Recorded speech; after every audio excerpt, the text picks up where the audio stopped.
For those already with us, we'll be starting in just a couple of minutes.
Hello, and thank you very much for joining us tonight. Welcome, everyone. I hope you're all safe and well in this difficult time.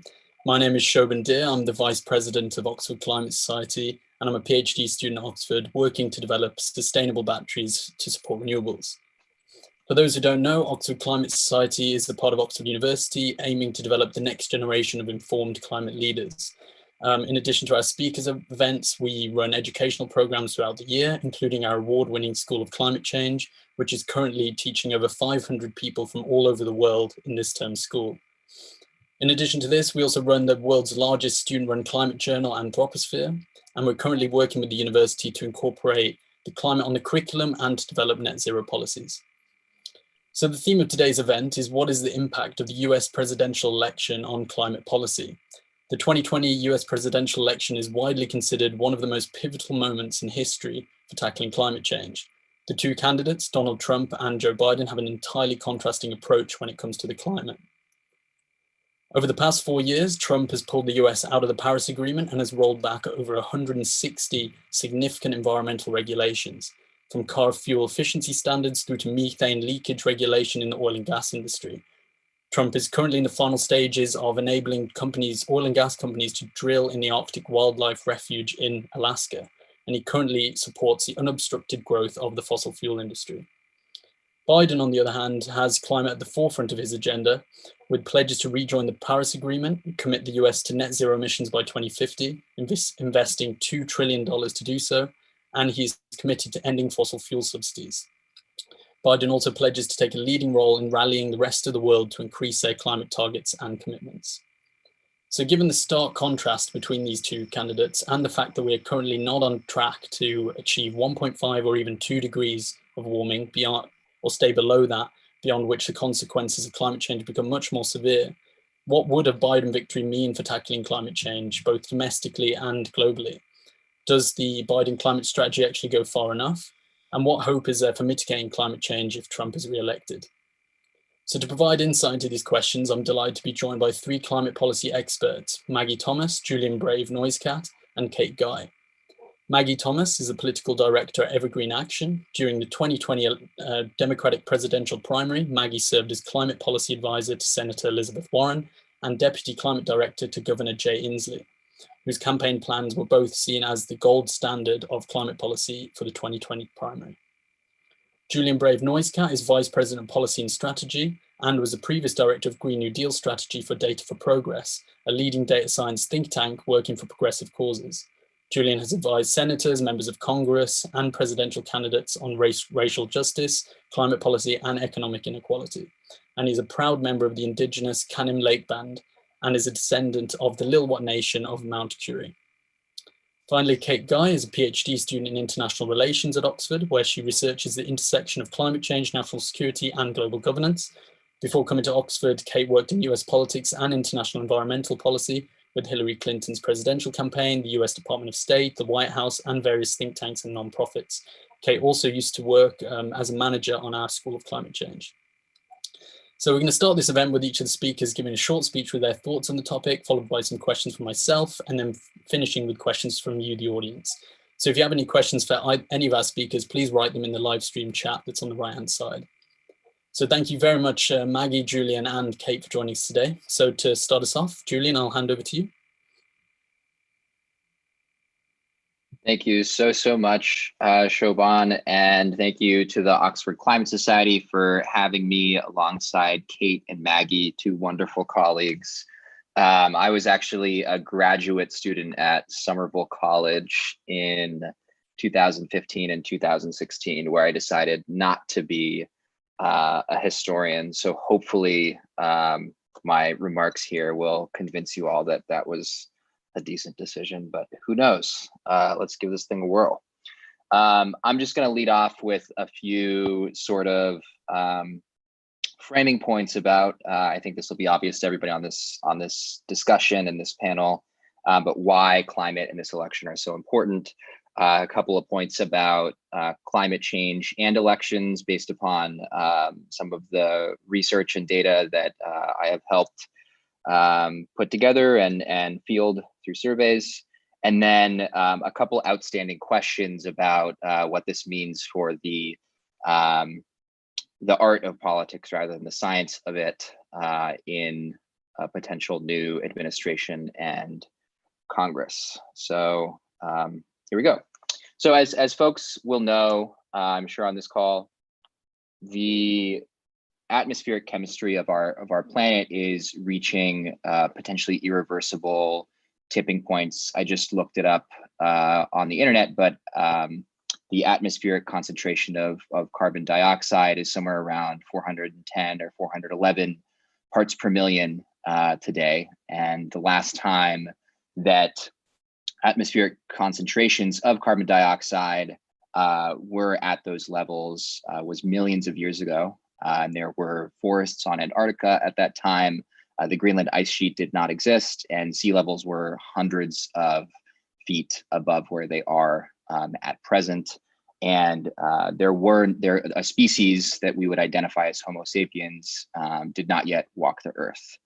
So we are in an unprecedented crisis in our planet's physics and atmospheric chemistry. And as the IPCC report of 1.5 degrees, warming of 1.5 degrees Celsius showed just a couple years ago, the decisions that policymakers right now make are going to essentially mean the difference between living in a future that's like Dante's, third ring of the Inferno, or like the ninth ring of the Inferno. So the decisions that we make right now are incredibly consequential and also coincide, for better or for worse, with elections in your English-speaking cousins across the Atlantic over in the United States, a country that will actually, the day after the election on November 4th, officially exit the Paris Climate Agreement, an agreement that was struck actually when I was a graduate student who didn't think that they were going to do climate stuff 5 years ago, but here we are. So a few points about climate and the election in the United States. Firstly, there is an enormous gulf between the two candidates in terms of their stated policies on climate change. The current sitting president, the 45th president, Donald Trump, has described climate change as a quote unquote hoax invented by the Chinese. He once appointed a quote unquote scientist who once likened the regulation of carbon dioxide under climate policy to the persecution of Jewish people under the Nazi regime, and has since deregulated a number of or has repealed a number of Obama era regulations that had started, although not in a really at the scale needed, had started to sort of take on the challenge of climate change. On the other side, of course, on the Democratic side of the ticket, Vice President Joe Biden was, and you can actually fact check this with my history degree, the first senator to introduce legislation that would take on what at that time was considered the greenhouse gas effect. That was what it was called back in the 80s, and has on the campaign trail made a number of very strong commitments on climate policy. He wants to transition our electricity sector to 100% clean and carbon pollution-free electricity by 2035.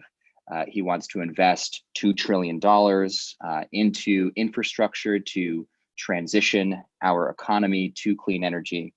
And he wants 40% of that $2 trillion figure to be directed to the communities that are living on the hazardous edge of poverty and pollution. That's $800 billion. That's a lot of money.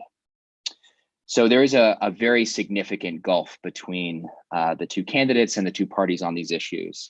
But we are also at a moment where, understandably, climate concern, if you look at the data among the electorate, is higher than it has been historically, but climate change itself is perhaps not the #1 priority for your everyday voters. So I'm gonna open up the share screen function and show you guys a couple of graphs to show how climate change is appearing in the 2020 elections. So this first graph is from a paper that we published back in the spring from Brian Schaffner, who's a professor at Tufts University. It looks at the issues, it looks at a number of issues from the, the Congressional Election Survey. I forget what the CCES stands for. But anyways, it looks at a number of issues, and then it focuses specifically on 2016 Trump voters who are unsure how they're going to vote in 2020. It finds that those voters are, as you'll see on the left graph, pretty young or tend to be pretty young. And then you also see on the right graph, they side with Democratic policies more often than Republican policies, the most on climate change. And this is true even more so than on immigration policies. So the essential point here is that there are persuadable Trump voters out there who could vote for Biden and Harris in 2020, and that those voters are disproportionately young and are most cross-pressured and most persuadable on the issue of climate change. So while climate might not be the top priority issue for voters in the middle of a pandemic-induced recession, it is an issue that is actually quite favorable for Democrats. The second graph that we'll look at here reinforces this point. So this is a graph that shows voters basically choosing which presidential candidate they prefer on a number of issues: healthcare, climate change, race relations, gun control, etc. And you'll see that on the issue of climate change, voters will often select that they prefer and trust Vice President Biden on those issues much more often than they would trust President Donald Trump.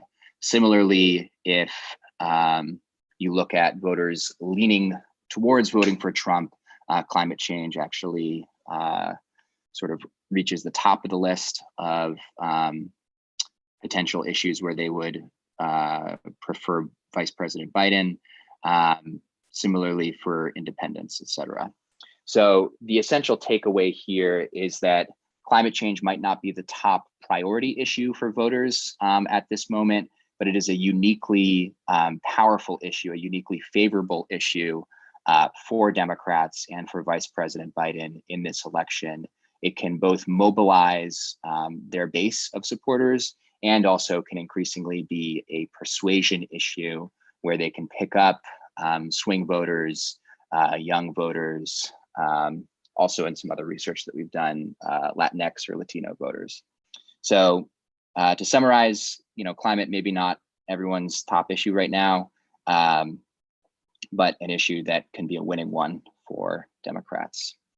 So the next set of questions that I just want to raise to sort of kickstart the conversation are, what happens if Democrats win an election, and sort of the questions surrounding how the party might legislate or take action on climate. So the first question is, of course, do Democrats win the Senate? And if they win the Senate, will it be a more party line type vote on climate legislation? Or is there any hope at winning over some Republicans to vote for climate action? I tend to be on the side of we live in an era of very intense polarization. I was just looking at it, but the vote on the Affordable Care Act was an entirely party line vote. And I think that it's safe to say that in order for us to have major climate change legislation, we need Democrats to win the White House and the Senate, and that we can expect, if climate legislation comes to fruition, we can expect that it's going to be a party line vote to get it across the finish line. The second question I think might be a little bit more interesting and exciting for folks who maybe have done climate activism as students. And that question actually comes out of post-mortem of the last time that the United States tried to legislate on climate, which was 2009, excuse me. So of course, in 2009, there was a climate bill that is more commonly referred to as the Waxman-Markey. Waxman-Markey, of course, passed through the House of Representatives, but never made it to the Senate floor for a vote. And essentially, the climate community in the United States, particularly the policy-oriented community, has been trying to figure out what the heck went wrong with that vote and that bill ever since. And one of the most influential takes on what happened with Waxman-Markey came from Harvard political scientist named Theda Skocpol.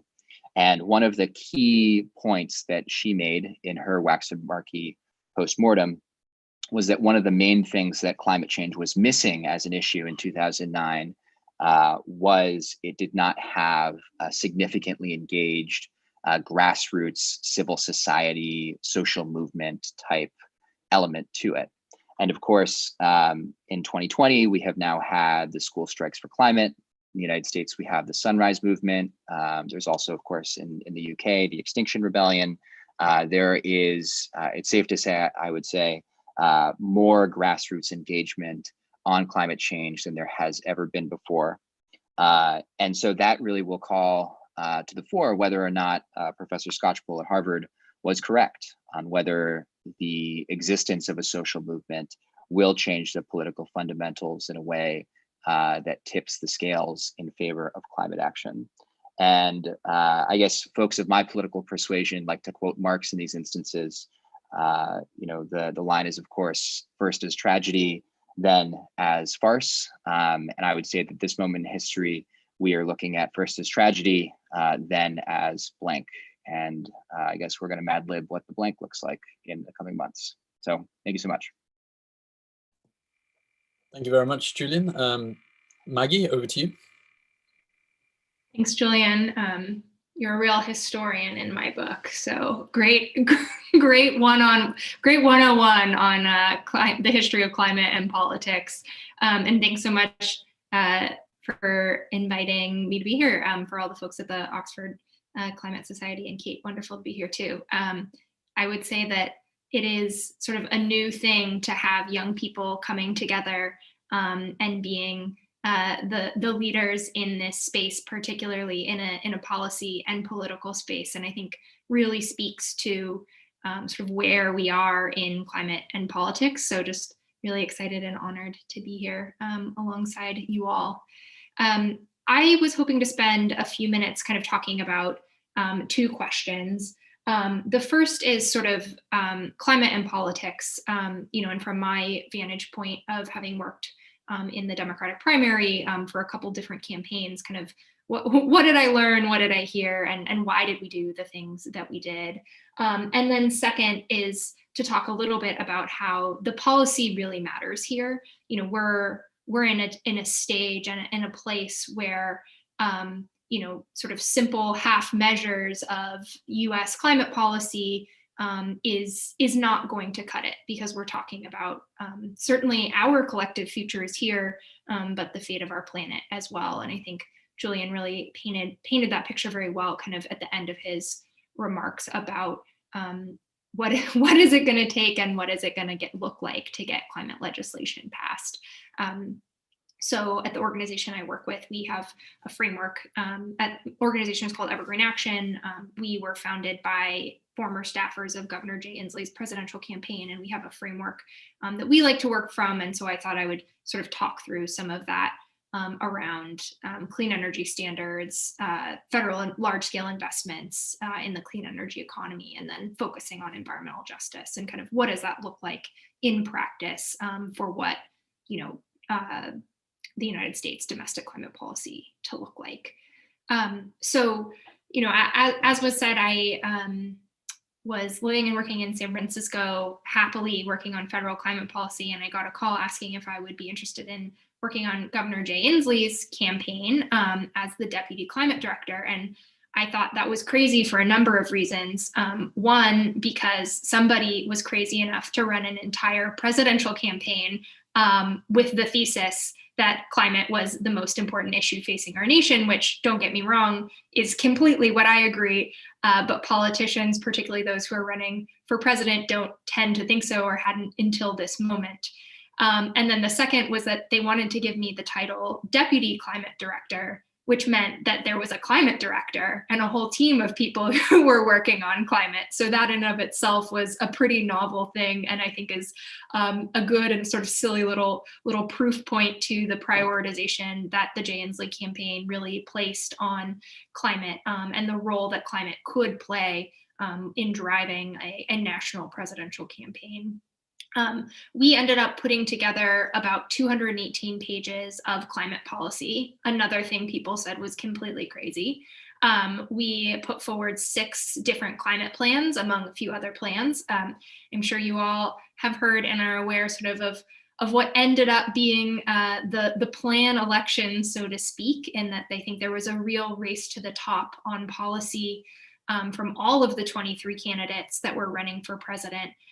Which really benefited some issue areas. I'm not sure I could say the same about others, but certainly when it came to climate, you know, there was this absolute race to the top to see, you know, who could put out the best and strongest and most transformational, the most bold, ambitious, whatever words you want to use, suite of climate policies. It also necessitated thinking really differently about the way that we've traditionally looked at climate policy and politics in the past. You know, I really believe that when it comes to climate, because particularly in the United States, it has become so politicized that you cannot do the climate policy without politics, and you can't do the politics without the policy. They are absolutely one and the same.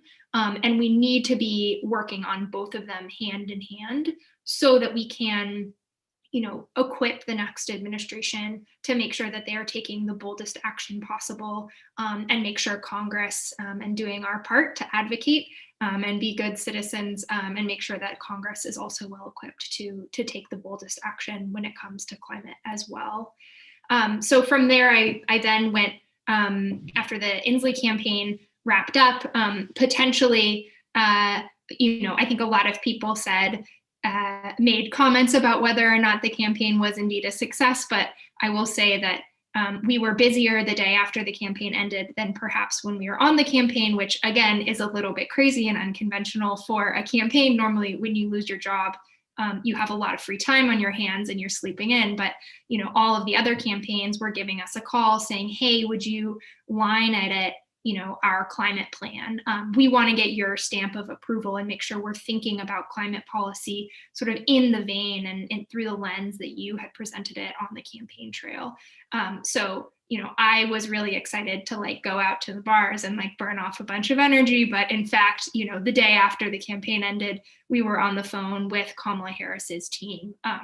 And she admitted that she had actually had to prepare for a climate answer in a debate. Her team told us this in a way that, they never thought that they were going to have to do before. So just to sort of further, talk about the influence that a presidential campaign could have, is all of these candidates were then forced to actually think about what they would say on a national debate stage about climate, have a real theory of change about what does it mean to address the climate crisis, and even get to the point where they're articulating that this is a climate crisis.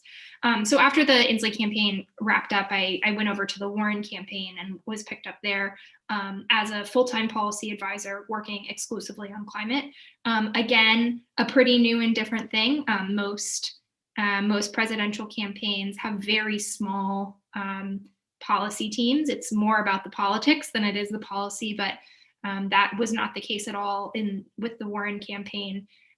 So much so that they actually brought me on to exclusively work on climate policy and politics as a full-time job. Certainly, I was not the only person out there who was working on that. All the other campaigns had folks who were on policy teams who had that as part of their portfolio as well. So again, just sort of one more proof point on how, the primary really did set the stage for climate and politics to be different than it ever was before, and really set the stage in the lead up to what has ultimately become in the US, a climate election in a way that I don't think we've ever seen before in presidential campaign history, which is something I hear lots of people like to study and get in the weeds and nerd out about. So, on the Warren campaign, she ended up putting out 14 climate plans, which again, totally crazy to say.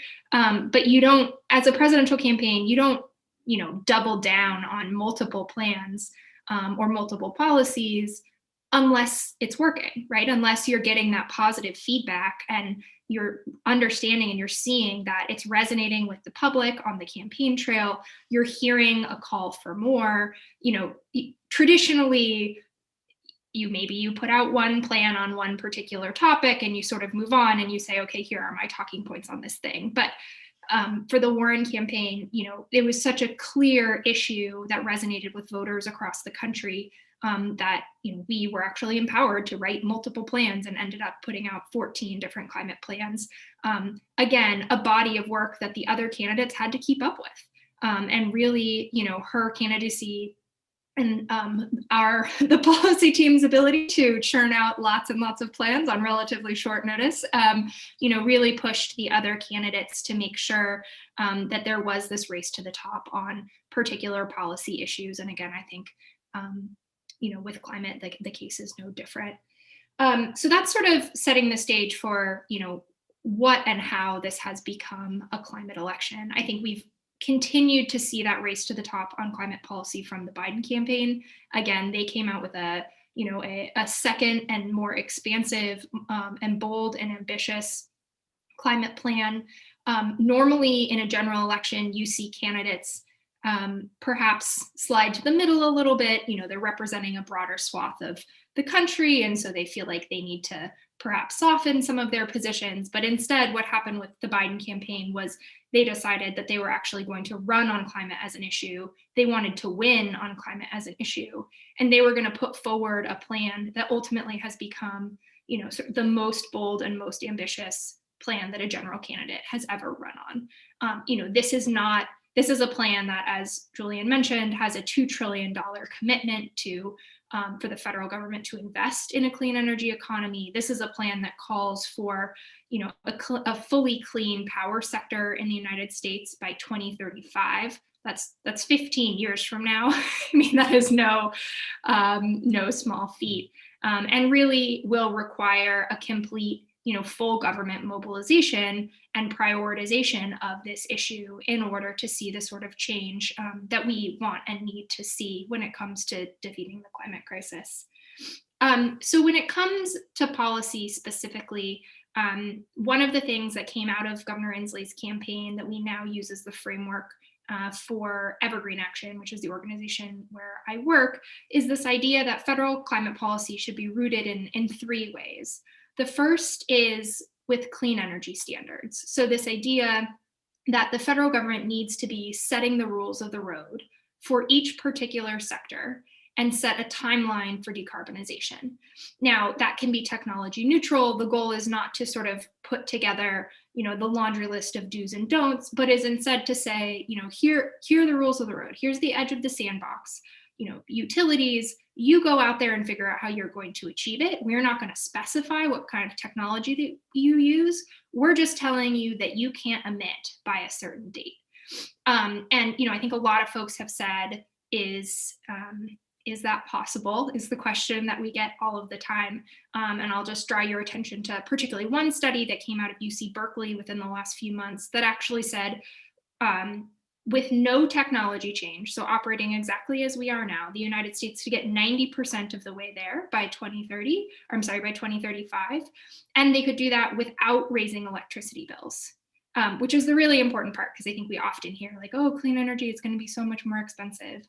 Indeed, that's not the case. And certainly the folks over at UC Berkeley and Energy Innovation have been doing a lot of really important modeling work to prove that we can transform our energy system on this rapid timeline and decarbonize as well. So that's the standards piece. The second piece is this idea of investments. So the federal government should be investing large sums of money into the new clean energy economy. The federal government should be trying to shape the markets and make sure that the United States is cost competitive, that the United States, their manufacturing industry has jump-started, that we are producing these goods at home and not exclusively importing solar panels, for example, from China. The role that the federal government has to play is that Congress needs to pass and appropriate dollars to do that at the scale that's necessary. So again, the $2 trillion commitment from the Biden plan is hugely important. I think, none of us could have expected that we would be in the middle of a global pandemic, or I'm sure the Biden campaign a year ago did not think that they would be inheriting an economy that looks a lot more like 2009 than 2016. And so, the real added benefit, and I think this is something we can probably get into later, is this idea that, investing in a clean energy economy is also a way to stabilize our economy. It's a way to have economic growth and put millions of people back to work. And so when we think about what does a stimulus look like, which is absolutely what, Congress right now is talking about, I think they've had 4 or maybe 5, I can never keep track, COVID relief bills. We should be investing in clean energy because this is the kind of investment that actually pays dividends over time and can put millions of people back to work. And then the last area is this idea of environmental justice. We absolutely have a problem of environmental racism in America. We have put our polluting fossil fuel plants, in Black and brown communities all around the country. And we have a public health crisis, we have a pollution crisis, and we have a poverty crisis, exactly as Julian outlined. And we, in order to actually transform our economy so that we do not have, the staggering public health statistics that we currently have now, and meaningfully improve people's lives on the ground as they experience it, which ultimately is what the goal of policy is supposed to be about. We need to make sure that we're prioritizing environmental justice, that we're prioritizing investments into these communities, and that has to be woven through all of the policy that we put forward. It can't just be sort of, this office in this agency is going to look at environmental justice and we're just going to go on as planned, business as usual. We need to completely transform the way that we even think about climate policy and think about the racial implications of the federal climate policy that we're putting forward. So that is a bit of an overview. I think excited to dive in and answer any questions. And Kate, I think you're up next. Yep, Kate, over to you. Thank you, Maggie. That was really interesting.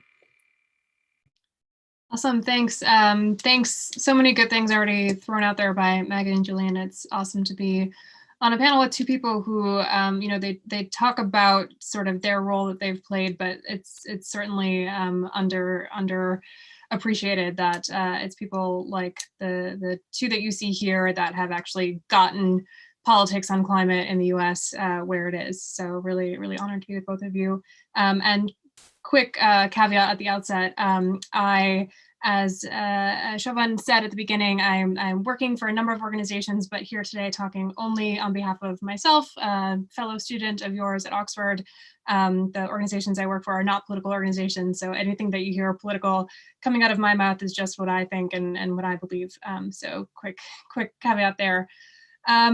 What I was mostly going to talk about actually is the other side of this coin, which is foreign affairs and national security, and how climate plays into the plans and foreign policy issues discussed on this campaign, purely on the international side. And I couldn't begin to have the expertise that Maggie and Julian have on the domestic side, but hopefully can add in some interesting things to think about when it comes to, you know, how a next president engages with the rest of the world on this question. Because as Julian said, if we're going to do anything about the existential level threat that we are facing as a world, we're going to have to move very quickly together in a common direction globally to stave off a lot of those threats.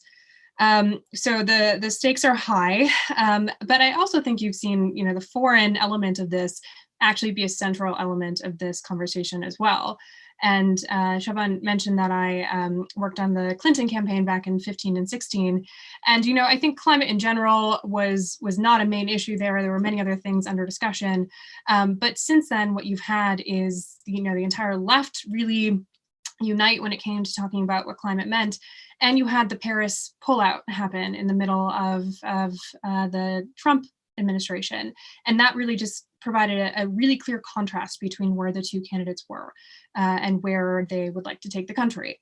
So on the Trump side, as we said, the president pulled out of Paris. That will take effect the day after Election Day. Hopefully we will all be too jubilant and probably hungover to even recognize that has happened, but that is the official exit date.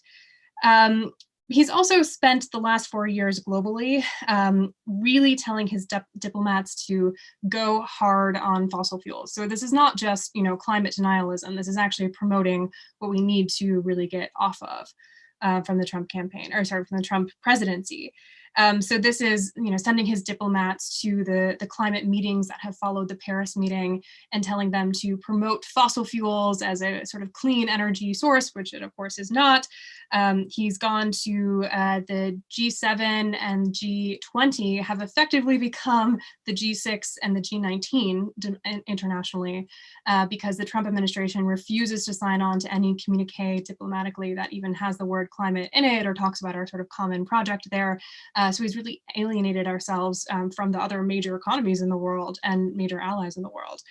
And, you know, he's made sure that on the security side, that the topic doesn't come up in the UN Security Council, and has really held a hard line there with Russia to make sure we don't discuss the security elements of climate change. And also within his own administration, he has blocked scientists and national security experts trying to raise this issue in threat assessments, in briefings they give to our military, and leading to really some of those scientists and security experts being fired themselves, sort of a la the Ukraine scandal, because their climate expertise has sort of been redlined out of these documents. So it's a pretty scary picture, and it goes far and well beyond just pulling out of Paris.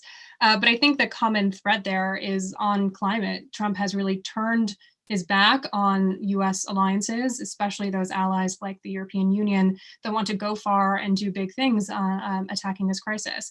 And Joe Biden once called Trump a climate arsonist. And globally, I think he's also partnered with other climate arsonists, right? He's partnered with Putin, he's partnered with Bolsonaro in Brazil, people that don't want to go far in this agenda and instead want to take us back so much further and make the scenario that much worse. And if you're sort of looking for what the world looks like globally, if we keep going down even just our current trajectory, let alone if we get worse and do all of the investment in fossil fuels that someone like Trump would want, I've got a report for you. So we put out a report earlier this year looking at just a threat assessment of different scenarios of warming. And looking at that across this year. It's called a security threat assessment of global climate change. So encourage you to look at that. That one, again, is entirely non-political and not taking a side there, but just looking at really how scary things get from a security perspective. So you can Google that, or it's the link in my Twitter pinned up there, and you can go take a look. So that's the Trump side. That's the scary side. And it means a very pretty catastrophic few decades ahead if we sort of, as a country, opt into that side. Biden, however, it couldn't be more stark how different those two candidates are and what they want to do globally on this issue. Biden often remarks on his own time when he was vice president. He was the first person to go to China sort of in a bilateral way and suggest that the US and China should work together on a bilateral agreement about what to do in their emissions. And he speaks of this often because it's clearly something he's really proud of. But it also speaks to what he would have to do as president, right, is actually take that agreement and turn it up many more notches and help lead the world in rallying higher commitments under the Paris architecture and just commitments in general. So if you look into the foreign policy and national security parts of the climate Biden plan, there's actually probably even bigger commitments than what Julian and Maggie lined out. And that's because he uses terminology, which is something that someone like me, a climate foreign policy activist, could never dream would happen this quickly. Because he says, and he pledges, that climate will be a core foreign policy issue, a core national security issue, shaping his entire administration. And if you think of what core national security priorities of the US have been for the past few decades, it's sort of the other end of the spectrum from climate change, right? It's global terrorism, it's maybe global trade, those kind of issues. And that means that the full weight of the US military, the full weight of the US diplomatic architecture, our economic experts are focused on those priorities. But if climate change becomes that core national security priority, that means big things. And that means a big sort of reorganization of what we take seriously and who we interact with around the world, and sort of what the first issue is when we sit down with a big country like China or a big country like Russia. So that's sort of the big commitment he's made. He said he'll rejoin Paris on day one. He's also said that he needs to go a lot further than that. He said that he'll bring all of the major emitters of the world together in a summit to talk about very early in his first 100 days, to talk about how far we go together and how we start rallying that momentum again ahead of the COP meeting that happens next year here in the UK. He's also said that we need to use the tools of the US government to push actors in other countries to go further than they would. And that includes trade, that includes our trade policies. So he said that, one stick there could be a potential carbon border adjustment that actually means that taxes are levied depending upon how dirty an import is. And he's also said that we need to really aggressively take on global investment in clean energy. So this is the investment side that Maggie was just talking about on a global scale, right? And some colleagues of Julian's and others have talked about, what if we had a green Marshall Plan globally that was actually giving money to countries that need to develop, need to build resilience, and need to develop their own clean energy sectors, and actually put our money where our mouth is as the American government, and actually help fund and sponsor those projects around the world. So that would be incredibly exciting if given the ability to do that. And finally, I think on Biden, which is something that I was really surprised to see sort of as a casual observer, he's really into this issue, and he is sort of leaning into it and walking out on it. Just the other day, he did a podcast with Pod Save America. I don't know if anyone over here ever listens to that. But he goes on for a long time about regenerative agriculture for storing carbon, and many of the things that us in the climate society, talk about as pie in the sky, and Biden is right there too, seeing these things as opportunities. So it's clear that between these two candidates, the difference couldn't be starker when it came to foreign policy. I think it's also clear, though, that for the rest of the world, this is the issue people care about when they look at the US election. Normally it would be something else, but for people that I talk to in governments abroad and down the line, people are really scared about the outcome of this election because of climate change, because this is so different in the two paths that diverge, what it means for the next decade or two of crucial action, and then the impact it will have on the rest of the world. So clearly you're all here in the audience and want to hear about that too. But I think that it is definitional of what the world looks like for the next few decades, is this moment, a week from now, of who wins, and hopefully it will be the visionary agenda winning out. And I think that we can all try to make that happen in our own ways. Thanks so much. Thank you very much, Kate. That was fascinating and really encouraging to hear about Biden making climate such a core part of foreign policy. I think that's so encouraging, so important. So I'll start with the questions, and I think my first one is, so if Biden wins this election and he wins the Senate, and so he has the best possible outcome, how can we ensure that there's some lock-in of these plans? Like these plans will take years and years, not just one term. And so what if the Republicans somehow win the 2022 election, for example? How can we ensure that they won't just repeal all the acts again and all the regulations that Trump has done for the Obama era environmental regulations, and even leave Paris again, and when the rest of the world may just not trust the US? So I wonder if you could comment around that. But Julian, I'll start with you. Yeah, so I guess my immediate response would be that it appears that the entire Democratic caucus is aligned around an investment-led approach and is interested in doing investment in clean energy. But beyond that, there are internal divisions as to what people want to include in legislation. So I think, for example, the whether or not we're going to get something like Biden's 100% by 2035 clean electricity standard in legislation is a very open question. I guess it's an open question as to, firstly, whether the full Democratic caucus, if we get to over 50 votes, is going to want to support something like that. And then secondly, to get kind of technical and wonky, whether you can do, whether Democrats believe they can do a clean electricity standard through our fairly arcane Senate rules. So just so folks on the call know, the Senate usually works to pass regulation. Essentially, you need 60 vote supermajority. That is essentially never going to happen for either party in the foreseeable future of intense polarization. And so virtually all of the policies and laws that folks want to pass on climate change, unless you think that you can get north of like 6 Republican senators to vote for a clean electricity standard, which I'm quite skeptical of, you need to be able to do these policies through budget reconciliation, which is a big sort of Senate rules question. And we currently actually with Evergreen are working on a paper about how you might be able to do that. That's being co-authored by Leah Stokes, who's a professor at UCSB, and Narayan Subramanian, who just graduated from law school, basically making the case in part for how you would do that through budget reconciliation. So I think, from the biggest picture, I think the Democrats want to do a big stimulus.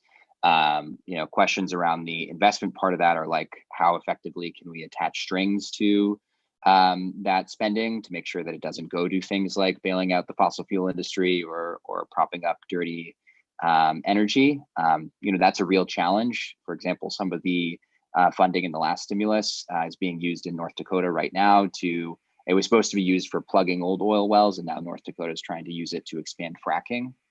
So that's a big question. Whether we can get a performance standard like a clean electricity standard through legislation is a big question.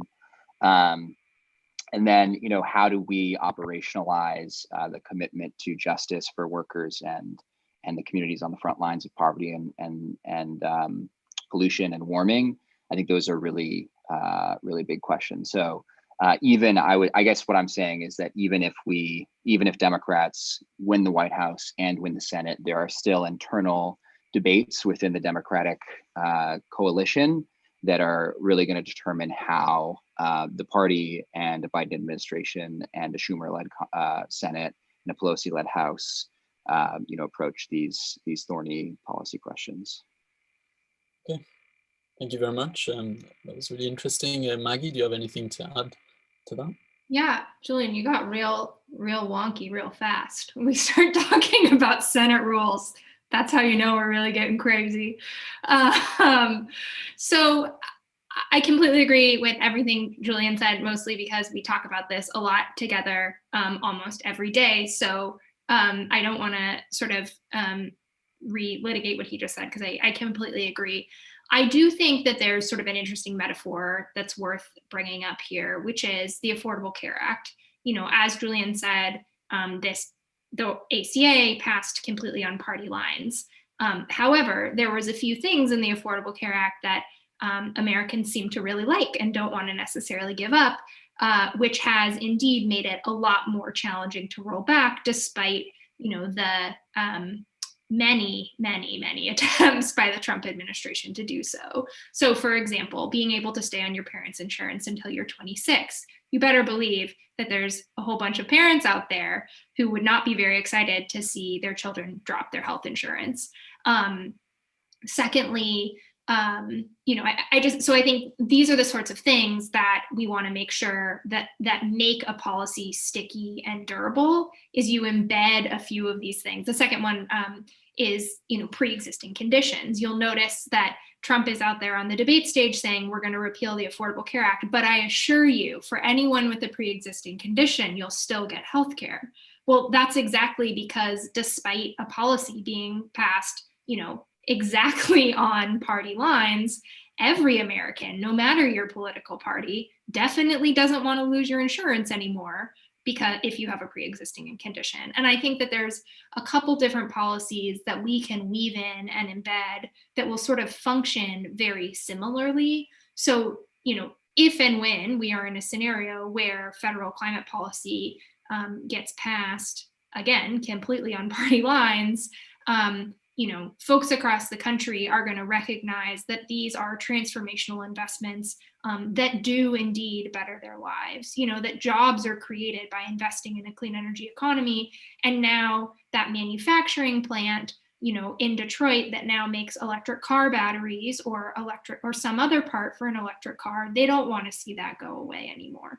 And so I think that there's ways that we can just sort of think a little bit more creatively about how to embed those, which will make the overall policy package a lot more longstanding. Thank you. Kate, do you have any Yeah, I agree with so much of that, and I think it's crucial. And internationally, I think that the rest of the world is really scared about exactly what you say. I hear it from European colleagues all the time of, you know, why should we do anything with you if it's just going to be another 4 years later that you're pulling out of whatever agreement.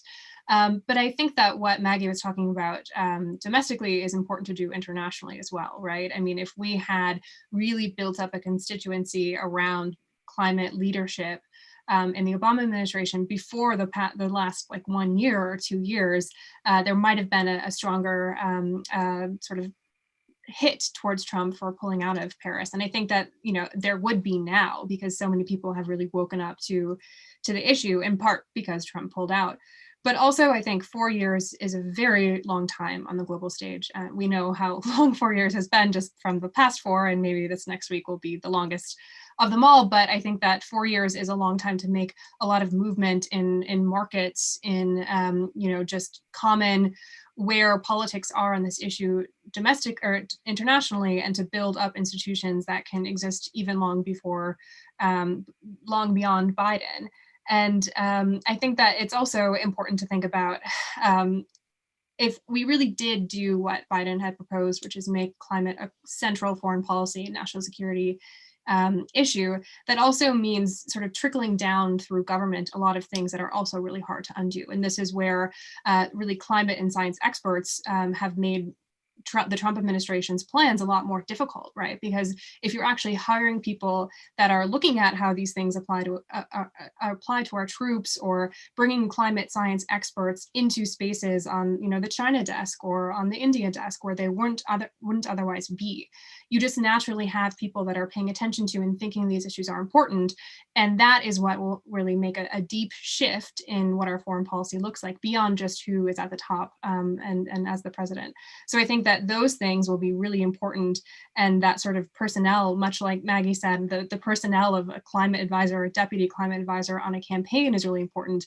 That's especially important when it comes to the Pentagon or the State Department, of having those new sort of offices and things created will be things that are more difficult to sort of get rid of, even if it's a Republican administration.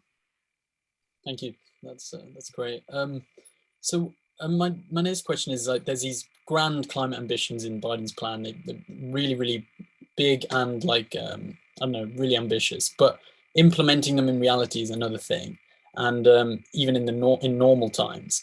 But now, given COVID-19, the economic and health challenges that have come with that, what is realistically achievable by Biden this term if he does get the perfect outcome with the Senate, and say without actually the Senate, what is he able to do? Maggie, I'll go to you first. Yeah, I think, let's see, I think there's a couple different answers, kind of depending on different scenarios of Senate or not Senate. That being said, there are quite a few policy areas and priorities that can be done exclusively through executive action. And in fact, it's not so far off to say that the Biden administration, even if they do have the Senate, will continue to pursue via executive action, just because you can get change faster. So one of those examples is clean cars. Setting a car standard clean car standard doesn't necessarily have to happen through Congress. It can also happen, and effectively happen, can be pieced together through the executive branch. Another is procurement. Sounds totally boring, but one of my favorite policies, which is the federal government can actually decide to buy clean energy. I mean, think about how much energy the federal government uses across the entire country, all federal buildings. You think about all of the cars in the federal fleet. All of those are decisions that are being made, and the federal government, through the executive office, could actually choose to prioritize clean energy and clean energy related products. And that alone in and of itself could completely change a market, or could create the demand necessary to see a very functional difference on the ground in terms of the production side. So, what happens to the Senate? Absolutely important.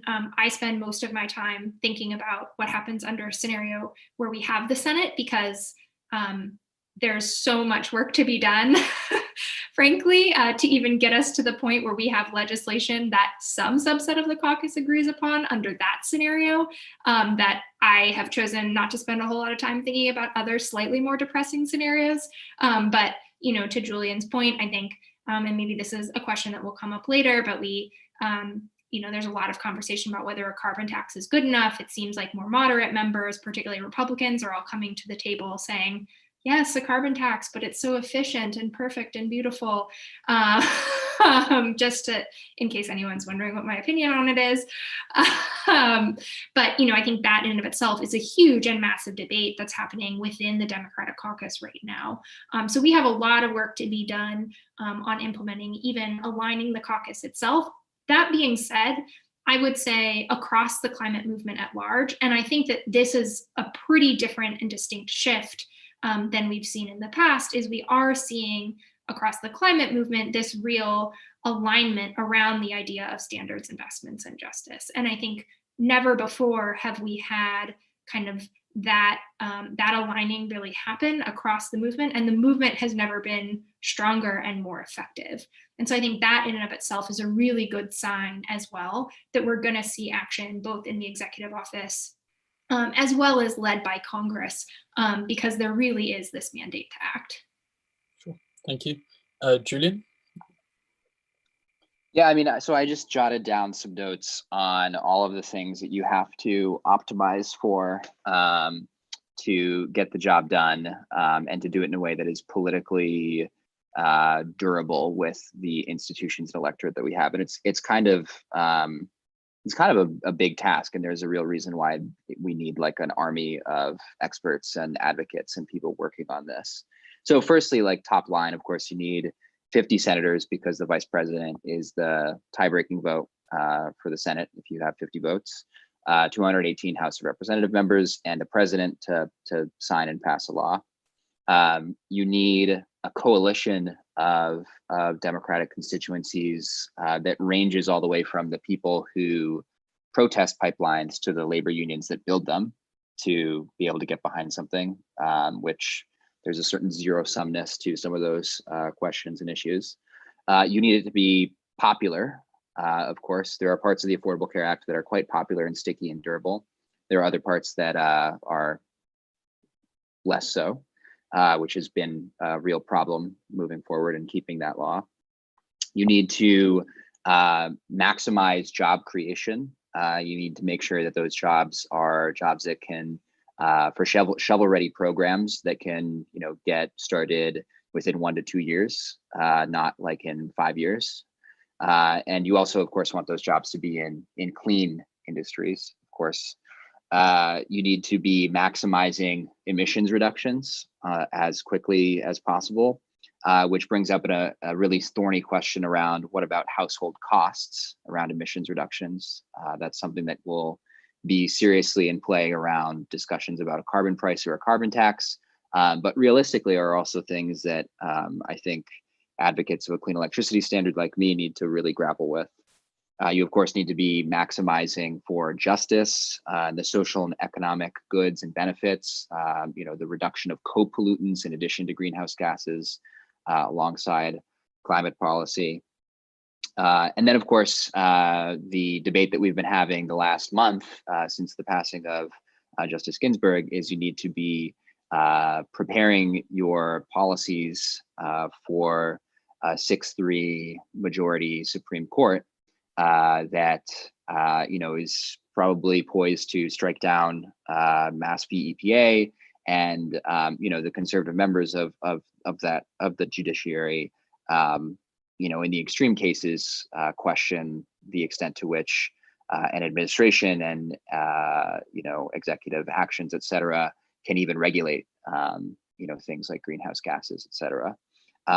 But on the good side, when you build clean infrastructure, it's awfully hard once you've put cement and things into the ground for any legislation to come around and uproot those. So there are some sticky elements of this, and I think there are some reasons to be hopeful, but we have to optimize across a whole bunch of different considerations, and that's going to require a wide variety of expertise.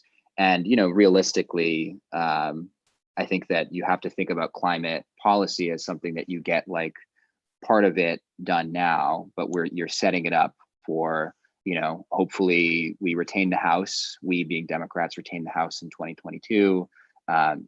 Ideally, we retain the Senate if we win the Senate, and you essentially just play the ball forward for future legislation. This is not the kind of thing where we're going to get it done with one push in 2021. Okay, that's really interesting, and I'll come back to the Supreme Court, because that's an interesting part there. But Kate, I wonder if you can then speak more on kind of the foreign policy elements, if with and without the Senate, how does that look? Sure. Yeah, I don't want to talk about Supreme Court. It's too tough right now. And I hope people realize what inside baseball they're getting, because this is it. This is the plan, and this is what the smart people are thinking about every day. Internationally, it's certainly a lot hard to pour cement, because certainly foreign policy and national security policy is something that really gets to be interpreted by each leader that comes in, and the Senate has a role in that as well, and so it can be hard. Now, you also asked about what is realistic to actually be done, and I think that the nice thing about foreign policy is there's a really long, a lot of room to run, especially right now, because the U.S., if we, knock on wood, do elect Joe Biden, has a lot to do in the world, a lot of allies to go to, sort of tails between our legs, and say, we're sorry, please ignore all of that. Now, how can we build together to address many of these global challenges, from COVID to climate to to the economic recession that we have to do together. And the Biden team has made really clear that they want to do that they want to really reverse course and lean hard into global leadership. And the rest of the world, luckily, is sort of saying that needs to be around climate change, right? So if you've got that demand internationally, you've got the commitments made domestically, I think that it is realistic that we do a lot of these things really quickly, especially with the Paris commitment happening on day one and COP at the end of the year next year. The US will have to sort of do a lot in its agenda and its engagement with international countries to work up to a really good new commitments at COP next year. So it actually is realistic that we do a lot of things quickly. Now, what is sort of unrealistic about really making climate a core national security issue is that it just has never been set up to be that, right? You don't have deep expertise going back in the Senate Armed Services or foreign policy committees that people actually really know how to interact on climate. It's actually unfortunately been an issue that's mostly been centered around negotiations of the Paris Agreement, right? So there's a small team of people who've been working on this for years, but there hasn't really been this seeping out of knowledge and expertise on global climate change across the huge numbers of people that work on this. So it's going to be a challenge, really, I think, to convince anybody working on any issue that they should be integrating climate into what they're doing. And it's also going to be a generational challenge, I think, as well, because you have people who have risen in the ranks to top brass at the Pentagon, to top sort of foreign policy advisors, many of whom, are around Biden because of his long decorated career in both of those issues. And they definitely get that climate is a top issue, but have they had the sort of schooling that School of Climate Change brings you about how to think about this issue from every angle and how it affects every country, that kind of thing? Not really. So it's going to take a lot of people getting up to speed really quickly if we're going to make a lot of those goals happen. And on the Senate side, I think the most interesting thing that people are thinking about is Senator Warren and others have proposed that we need to completely rebuild the State Department, right? And I talk about national security a lot, but this really is a global diplomacy effort before it is a defense effort that we need to do internationally. So if we're going to, raise the budget of the State Department, if we're going to sort of rethink the mission of our diplomats and folks at USAID doing international development and center those around climate, that will definitely take some acts of Congress and some new budgets. Hopefully we can slide those into the calendar that Maggie and Jillian are planning to. Thank you. That's really interesting. Just aware of the time, I'll just do this in my final question. So I guess the other side we should consider. So what is still achievable if Trump wins, and what hope is there basically? Policy-wise, is it we need to discuss, but just what can climate activists and people who care about climate do? What hope is there still? Maggie, I'll start with you.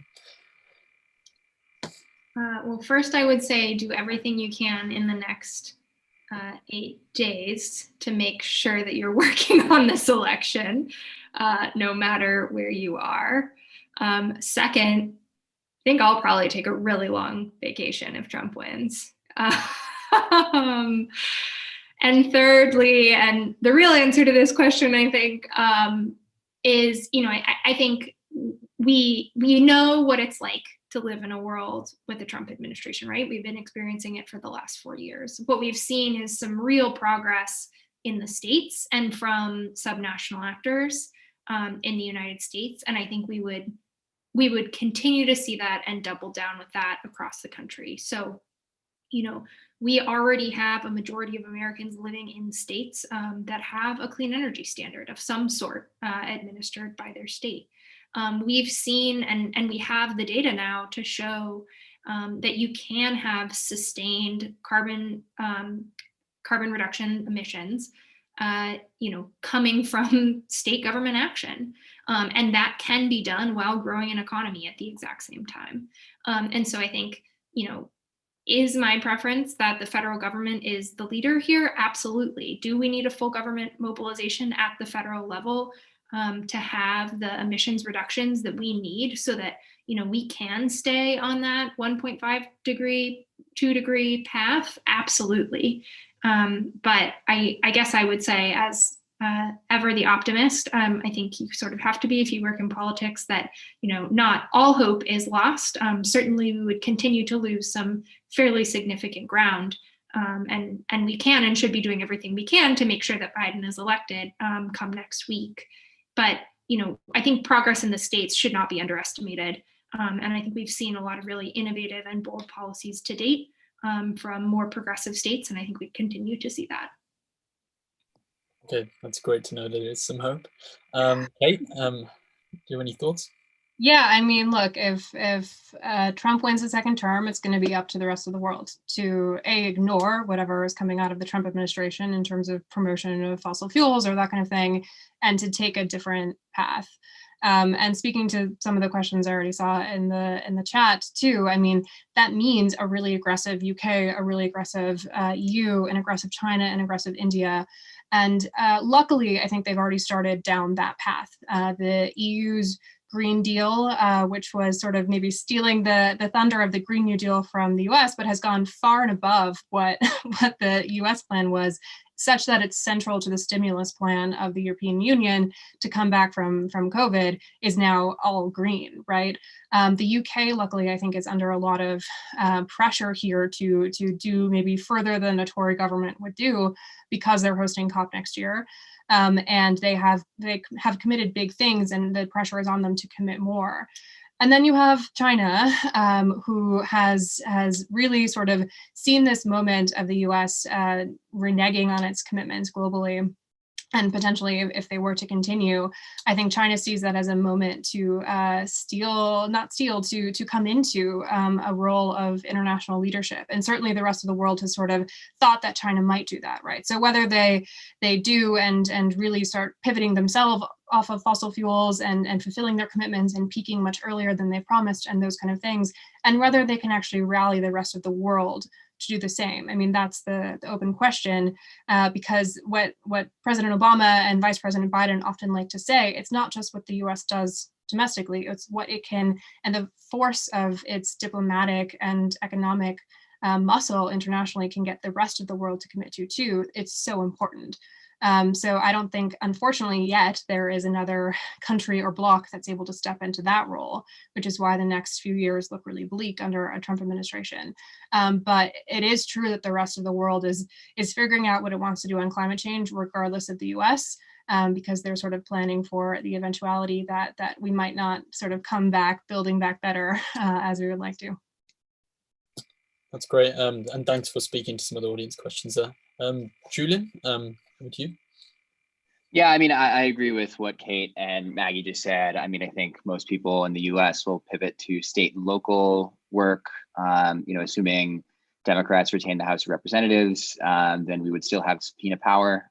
Subpoena power could be used for useful things, at least to increase the visibility of climate change. I think also there's going to be a lot of focus on financial markets, and here the markets are actually arguably working in our favor. So I was just looking at like ExxonMobil stock, for example. At the beginning of the year, Exxon stock was trading at like $70 a share. Today, it's at $33 a share. So there is, I think, some campaigning and pressure that could be very useful in pushing Wall Street away from fossil fuel investments. I think that there are actions that, various financial actors could take to start pricing in the risk of climate change into their valuations of those assets and stocks. There are very radical people like Mark Carney, the former chief of the Bank of England, that's a joke, who have said that, we need to not continue to invest in fossil fuels because they're going to become stranded assets. Very recently, China said, for example, that they're interested in a very significant, climate action plan, although the details are very vague. I think they said something like net zero emissions by 2060 or something like that, which would be enormous. And so I think that, absent federal policy action, I would be incredibly depressed and would also, like Maggie, probably take a long vacation. I was off last week and I applied to get my social insurance number from Canada. I'm a Canadian citizen. So I guess if things go real south, I could see gainful employment north of the 49th parallel. But I think that there are still arenas and areas where folks who are interested in climate action could exert some influence. They will be necessary, but probably insufficient for the change that we need. But that doesn't mean that they won't be the kinds of things that we should continue to push for. Okay, thank you very much. That was really interesting. So I'll move to the audience questions, and I'll group a couple because some speak to more of you than others. One question is, so what is the popular perception in the US on climate change? Do they actually support Trump's withdrawal from the Paris Treaty, or were they against it? And I guess the polling, Julian, that you do, you could speak very well to that. And then another one is, which is quite interesting, is a lot has been written on the way that people's values can influence attitude and support for climate action. Has there been any research and mainstream strategies to adapt climate communication to Republican voters? So Julian, I'll start with you. Yeah, I'll take those real quick. So the first question on the Paris Agreement, there is a very interesting dissertation or something to be written about the political science of climate denial. One of the fascinating facts of that phenomenon in US politics is that the demand for that kind of political position has now actually outstripped the elite desire and the fossil fuel industry's specific desire to supply it, which is a very fascinating phenomenon. It's actually something I think that you can observe across a number of different Republican issues wherein their base now is demanding more cuckoo banana stuff than their elites initially want to supply. It's basically, if you think about the Republican Party as a plutocrat riding a tiger, the plutocrat has lost all control of the tiger. So you see this on climate change, but you also see, particularly among young voters, higher levels of support for staying in the Paris Agreement than the Republican Party itself has sustained. And I think here, the fact that the Republican Party is essentially given a major handicap by the institutions of the United States electorate and democracy actually leads them to not optimize their positions to things that would win, which in the issue of climate change actually hurts their position. So the fact that they're able to oppose something like the Paris Agreement and be safe because of the institutions that we have, is a problem. On the second question, the Yale program for climate change communication has really good research on this. It's called I can't remember the number of Americas, that they basically have this project where they identify 6 Americas. Thank you, Maggie, my cheat sheet, and they talk about various sort of climate messages and ways to speak to those different Americas on climate change. So there has been some thinking about that, and I'll say that the Yale program's work is probably the best. That's interesting. It's good to know there has been. Maggie, do you want to add anything to that? I don't know if that's been successful appealing to any Republican voters. I would say I'm not that hopeful that Republicans are going to come to the table in a meaningful way. I think that, the former Republican Party of Teddy Roosevelt, if they wanted to come to play, I would be thrilled to have that sort of conversation. But so far, Republicans have not signaled that they are interested in having a conversation about the scale of solution that science demands. I think there's also a lot of really good examples of Republicans sort of saying that they are going to take action on climate and then slowly backing away as their fossil fuel donors get a little bit closer and closer to them and start being a little bit louder and more vocal. We've got examples like Washington State, where allegedly Republicans were going to come to the table for a carbon tax, and they never did. And then Exxon conveniently spent $13 million against a ballot initiative. So doesn't take a rocket scientist to add that math up. So again, I think I'm more along the lines of, let's put together the coalition that we need to get it done now. And right now that doesn't include Republicans. Would be happy to have them included and would happy to have the conversation if they're willing to come to the table. Great, that's good. Sad to see there's not too much hope. But Kate, any other thoughts? Yeah, I mean, directly to the question, pulling out of Paris is not popular. It's one of the most unpopular things Trump has done in foreign affairs. And if you look just at polling on national security, the things that Trump polls worse on, and that's including with Republicans and independents as well as Democrats, is US role in the world, not listening to scientists and generals, and what he's done on climate, right? So if you think of all of those things together, that's the Paris Agreement, right? Of scientists tell us we need to do this, and it's US leadership in the world on climate change. And so it's actually like, I'm probably more confident than Maggie a little bit that the thinking of at least the electorate has changed and has shifted and wants the US to lead on these things, wants, the next best Paris Agreement commitments, all of that. And the Republican Party, I mean, I'll leave the congressional excerpts, but just add a point, which is throughout the Trump presidency, Republicans have come to the table solely kind of on climate, on the issue of climate and national security. And it's not enough, and it's not good enough, but it's the one space where Republicans elected in especially the House feel that they can talk about climate change in this realm of national security, right? How it affects our troops, how it affects US interests in the world, those kind of things. Now that is not enough, and it's not the only issue. It's probably not even the issue that should lead in a global conversation about climate change.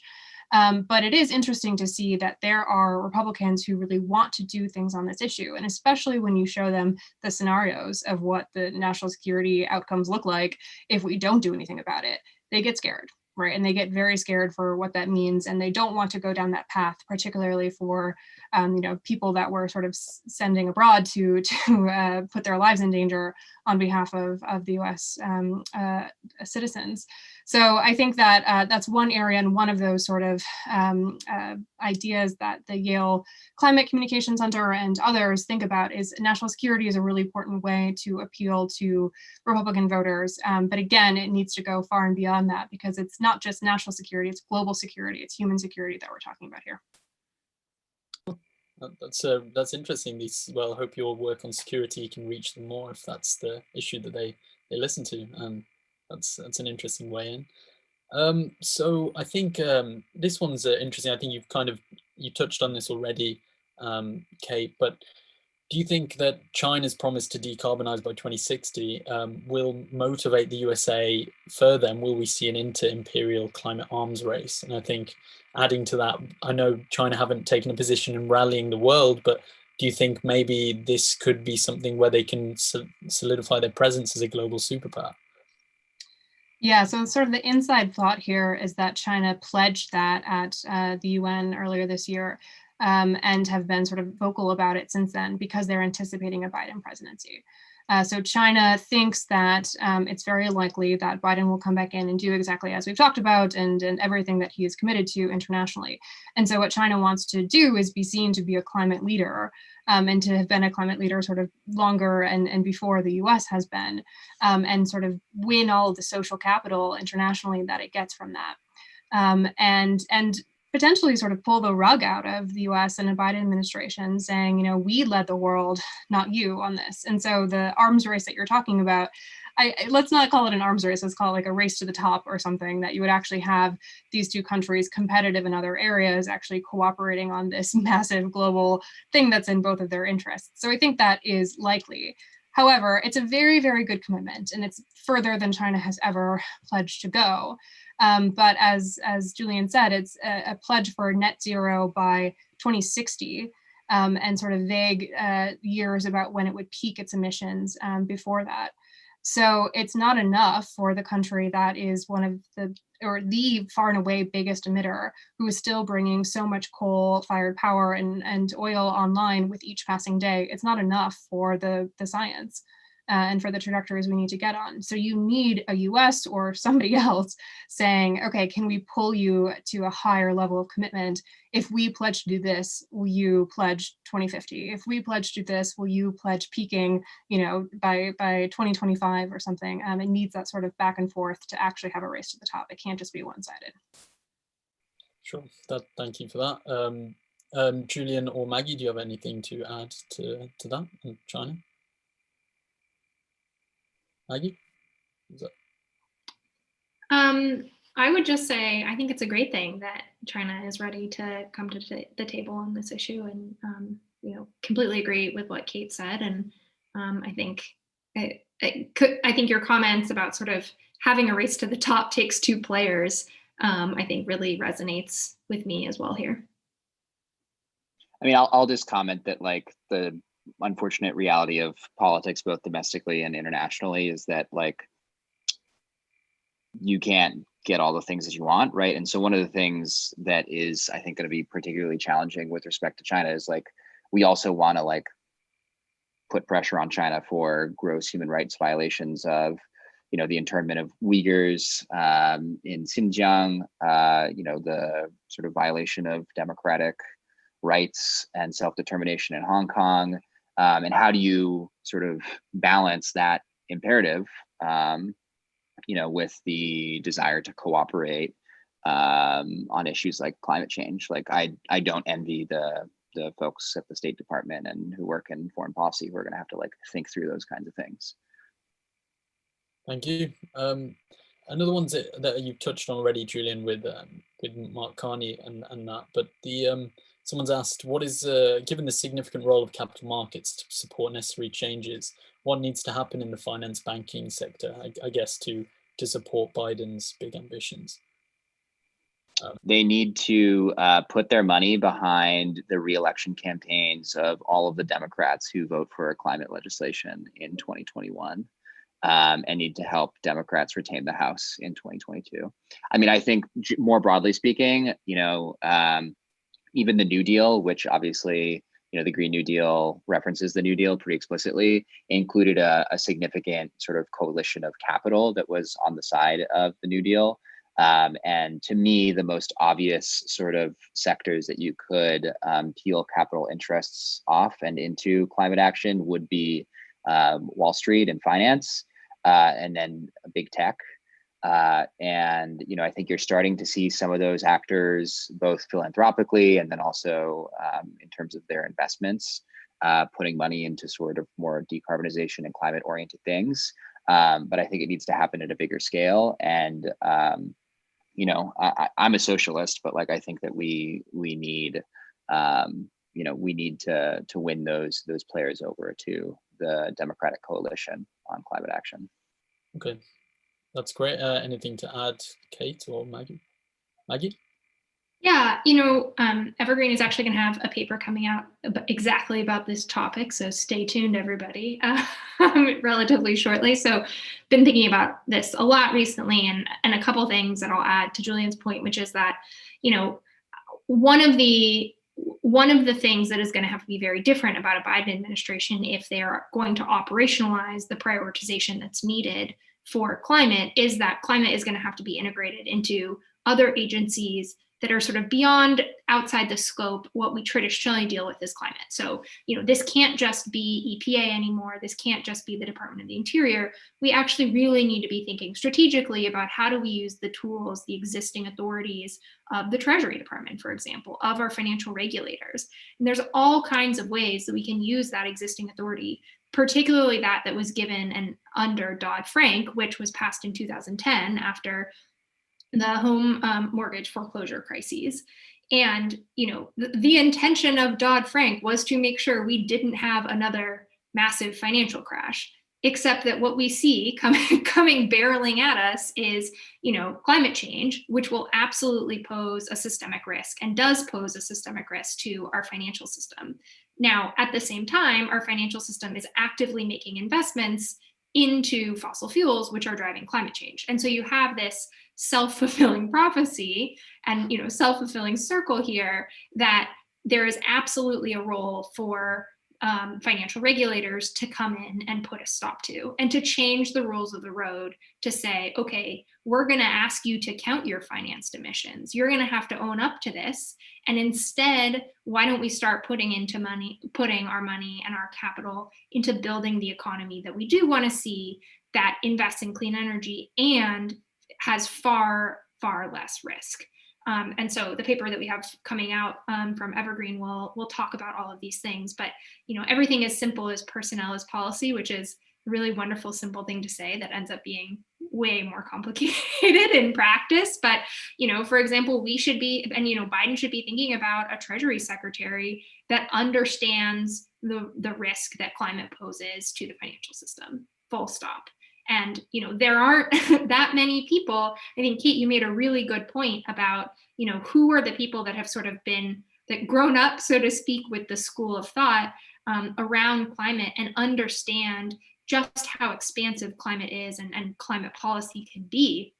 If you look at the short list of the Treasury secretaries, you don't have a lot of overlap between that and someone who has the deep knowledge and understanding of the tools and the tools that can be used through the Treasury. So I think it'll be an interesting challenge. I think there is, absolutely a huge opportunity. Wall Street has effectively been able to finance fossil fuels and gotten off scot-free for decades. And we need to make sure that, the next government, the next administration is actually holding Wall Street accountable for their role in the climate crisis, and then actively working to make sure that we're limiting risk to the system at large. Thank you very much. I'll make this the final question, and maybe within this, maybe add your final remarks that you want to leave watchers with. But this is quite an interesting one. So the Republican Party has obviously not prioritized climate policy, and seems like Republican voters do not pressure their representatives to improve their stance on climate. Do you believe this is due to a lack of understanding about the severe consequences of climate change from the Republican voters? And if so, apart from policy, what do they hope to see in terms of education around climate? And is that a key part of the policies of Biden's campaign? Or I don't know what you believe there. Maggie, I'll start with you. Yeah, I will just say we've had some pretty dramatic and traumatic events in the last year in the United States, certainly around the world as well. But when we think of, climate-fueled natural disasters in particular here, and these are not natural disasters that are just hitting, liberal places, although I happen to live in Sacramento, California, and basically spent the month of September indoors because the wildfire smoke was so bad that, it was toxic to go outside, essentially. The AQI was so high that scientists don't even know what that long-term exposure does to you. My dad suddenly had all these symptoms that were similar to COVID, but it turned out it was the effects of long-term air pollution. He had a fever for multiple days. So it's really scary stuff. And I would just say that, I don't believe that climate change is a chart or a graph anymore, right? Like, climate looks very different in lots of different places all around the country. And I think we can and should have that conversation, and it should look different in every place. But, on Governor Inslee's campaign, we went to Iowa that was hit with freak widespread flooding last summer. And it was very clear and very apparent to the people of Iowa, whose homes and businesses were leveled, that this was indeed climate change. And we're seeing climate happen all around us, and we are affected by it. And I think it's incumbent, on all of the players involved, our politicians, our political system, the media, for example, as well as citizens and advocates, to be elevating the role that climate is playing increasingly in our society in the day-to-day. Brilliant, thank you. Julian? Yeah, so I think that the Republican Party is in a really interesting position on climate change in the short, medium, and longer term. So the area of the United States that is, according to most projections, going to be most economically impacted by climate change is the United States South, which is also the geographic stronghold of the Republican Party. So you have this paradox wherein the party that is still the party of climate denial, in most instances, though not universally, also derives its support from the region and from the voters who are going to be disproportionately harmed by climate change and are being disproportionately harmed by climate change. I think that the hope would be that, there have been papers from groups like the Brookings Institution that have looked at looked at this paradox and looked at what it might mean for the Republican Party to change its stance on climate change. But I think it's safe to say that a change in stance from conservatives does not look like coming around to liberal and left-wing positions on climate policy and what that looks like.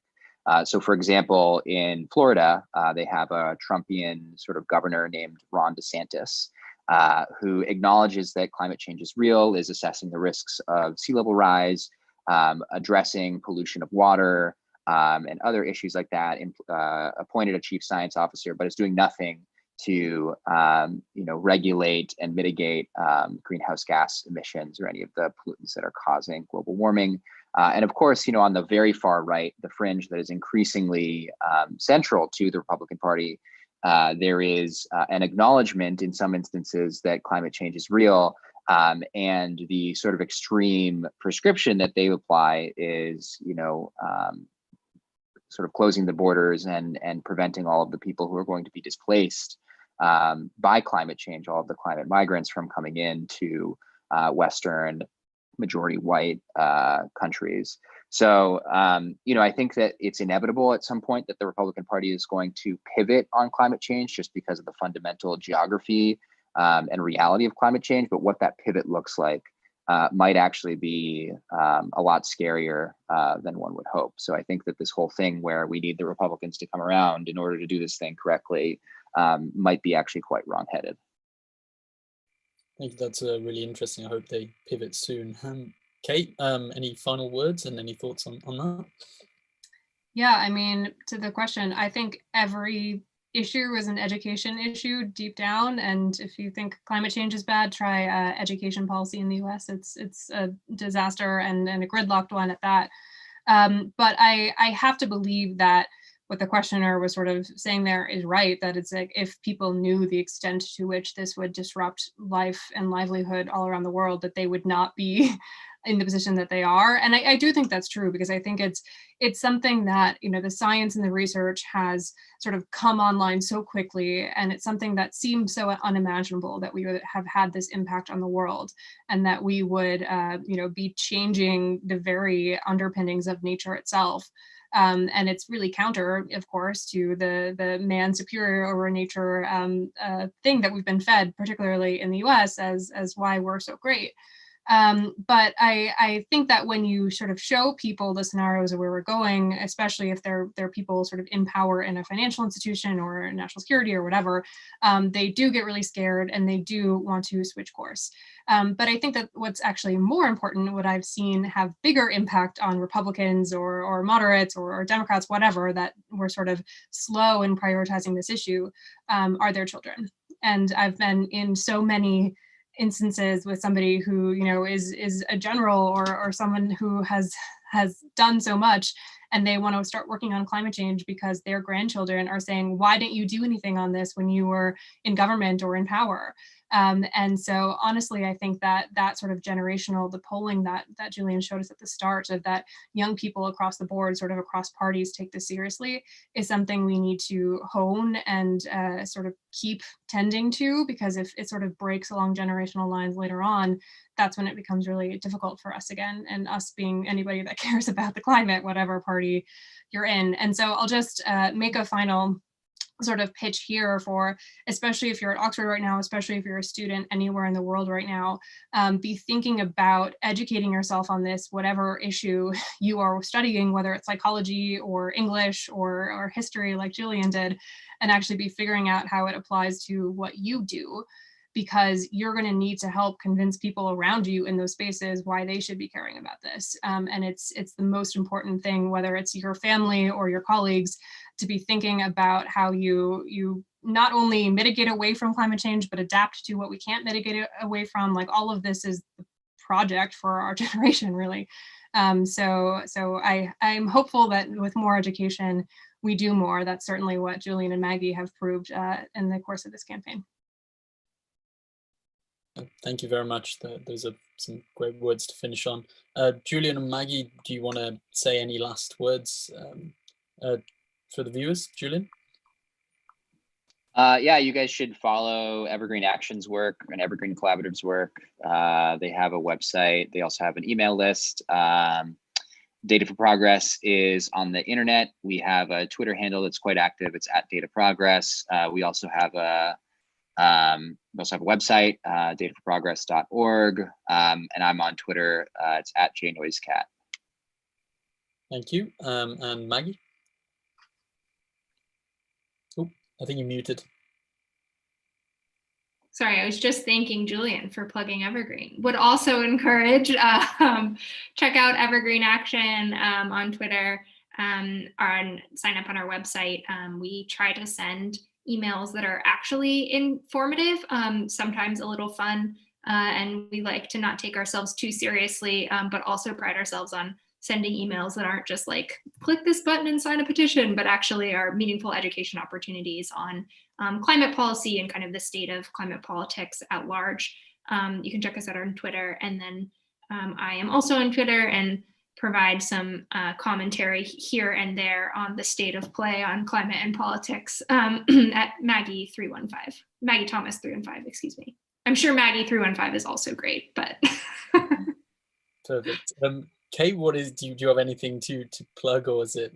Yeah, my Twitter has far fewer followers than these two, but maybe you guys can help me get over 1,000. I'm like right on the cusp. It's Kate A. Guy on Twitter. But I think the most important thing, honestly, to pitch right now is democratsabroad.org/events. If you are abroad right now, hopefully you've already sent in your ballot. You better have already sent in your ballot. But most important is you can still help phone bank and tweet and help volunteer for the efforts. So go there. There's a ton of, I think there's literally an event right after this. If you guys are inspired, you can go do some phone banking, and hopefully we do what we need to get done in the next week. Fantastic. Thank you so much, all of you. That was a really fascinating discussion, and I learned so much personally, and I'm sure everyone did at home. So yeah, thank you very much for joining us. And I'll just end by saying, yeah, thank you all at home for joining us. We have our next event next Friday, and that is at 5 p.m. I believe. It's on gender and climate change. The event will speak to the links between climate change and gender inequality. What are the gender differentiated effects of climate change, and how can filling the gender gap support climate adaptation and mitigation efforts? So yeah, that's Friday at 5 p.m. with Professor Johnny Seeger and Lorena Aguilar. So yes, tune in if you're interested in that. So yeah, finally, thank you again so much, all of you. That was a really, really fantastic event. And